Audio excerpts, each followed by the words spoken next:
Well, what do you know? I just drove 3 hours up from Jupiter, Florida to Merritt Island to this Walmart. And on the drive found that the rocket launch was rescheduled again. Such is attending a rocket launch. The good news is this Walmart is full of cozy looking RVs, and it seems like a very nice place to wait a night or two for a rocket launch. Good morning, everyone. It's rocket launch day, or at least it supposedly is. It's February 17th, 2020, and SpaceX is gonna launch a Falcon, I'll put what the Falcon is called right here, but it's Starlink 4. They're launching Starlink satellites. The launch is supposed to happen today, but check it out. It's not only cloudy, it's downright foggy. I don't know, do they launch rocket in fog? I guess we'll find out. I was hanging around a library yesterday, as you do when you live in a van, and when I got kicked out, I realized I was parked next to another, well, I guess an SUV lifer. We started talking, and then a guy on a recumbent bicycle came over, and we all started talking, and they knew each other, and they were local for a long time, so I was asking them, as I realized that I had two locals on my hands, where I should go watch the rocket launch. Lynn recommended this restaurant right here, which is called Old Florida Grill and Oyster House. It's in an industrial neighborhood right off the road. There's this abandoned metal industrial building next door that's like really messed up looking. It's probably got squatters in it. Lock my door. This place is on the river. This place has a pier. They're opening at 11. I figured I'd show up and see if I could just use their pier anyway and then eat lunch there. Seems honest enough for me. But let's go check out that little pier, the dock that they have in the river, and see if it's like locked up because the restaurant's not open. Oh yes, I do believe I will be using this dock at my own risk. Look at that like little that little spot. Oh, there's also that. Oh my gosh. Yes, it's an oyster bar. They're building a damn oyster dune. That's awesome.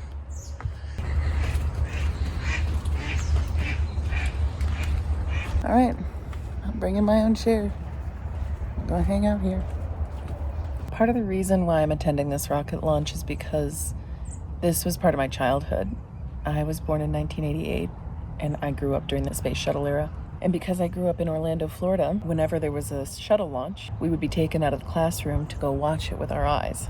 Orlando's just about an hour away from here. And when I was a little kid, I totally took it for granted. I thought it was as boring as seeing a plane fly. But I don't anymore. So today I am coming back and giving myself the gift of a rocket launch viewed with excitement. Thanks for coming along with me. The rocket? Wow. Yes. Listen. There it is. Listen. There it is. You see it? Right there. Did you hear it? See it? There it goes. It looks like a fire. A little worm. Yeah, what kind of a worm? A fireworm. Fireworm, yeah. Well, that was pretty great. A bunch of people showed up about 20 minutes before the launch and left about 5 minutes after it. I'm still here. The booster did not land on the barge as they tried to do. I've been waiting to do this for so many days now that what do I do now? I guess I'll go eat some oysters. So now I'm driving north for an hour on the interstate because I am just an hour away from where my grandparents lived for most of my childhood. So while I was at the restaurant eating lots of oysters and rock shrimp, which I had never had before, by the way, rock shrimp are delicious, I got a message on Facebook Messenger from a man whom I gave my grandparents' dining room set to in Chicago. I could have sold it for a lot of money, but I think if I had sold it, then the chairs that needed refurbishment probably would have been trashed. So I gave it away to this man who said that he really wanted to refurbish it and that he really appreciated the story about my grandparents. That's what I needed to hear. He just updated me that he finished the refurbishment. He sent me a series of photos of the process. And his craft is really good. I was really impressed. And all of this was right before I was planning to visit my grandparents' home during my childhood in Ormond Beach, which is just north of Daytona Beach.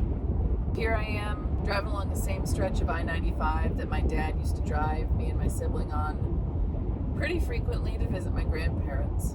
I have really positive memories of my dad's parents, Grandma and Grandpa Marshall. My grandpa was a farmer born in Coopersville, Michigan in 1915. My grandma was born in 1917, I believe, in Haugesund, Norway. And they met in Detroit, where my grandma was a working woman, immigrant, and my grandpa was a firefighter. They moved down to Florida in the 70s. For quite some time, they lived in this home in Ormond Beach that I'm going to, in a neighborhood called Plantation Bay, which is highly problematic. I just have so many positive memories, so many like cozy memories of driving up this stretch of pine forest. And it's the same.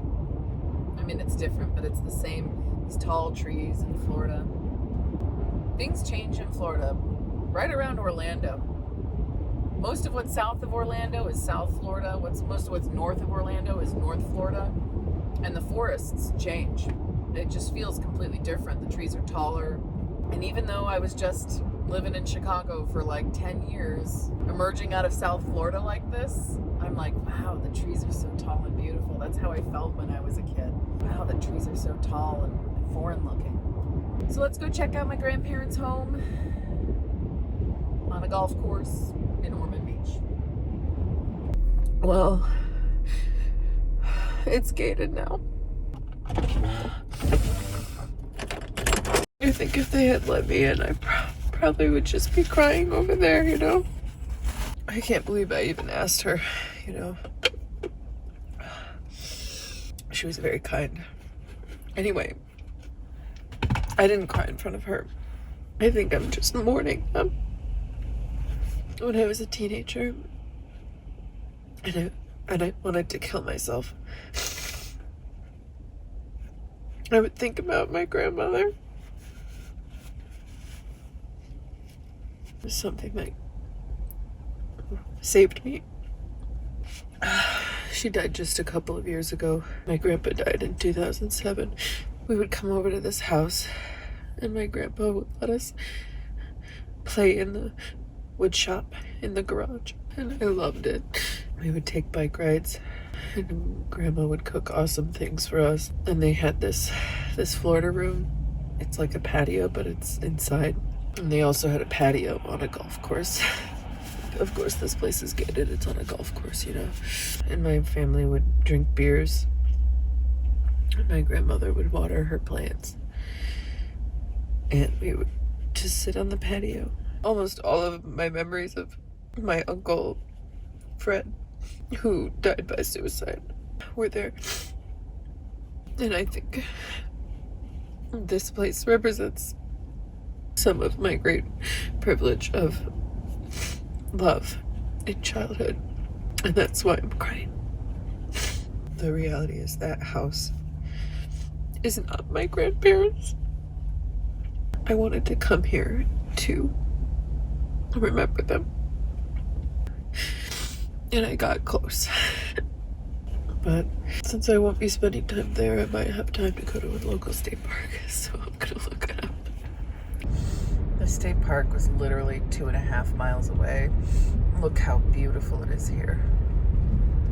There's something very special about seeing this giant oak tree after what I just experienced.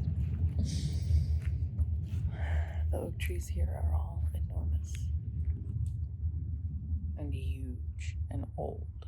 This is Willow Creek State Park. So I just called my dad, you know, after crying about his parents. I figured I should call him. I told him that my plan was to go to a mall after this to get my steps. My Fitbit's still at like 4,000. The closest local mall is the Volusia Mall in Daytona Beach. The Daytona 500 is being continued today because it was rained out yesterday. As my dad says, 170,000 people, Becky.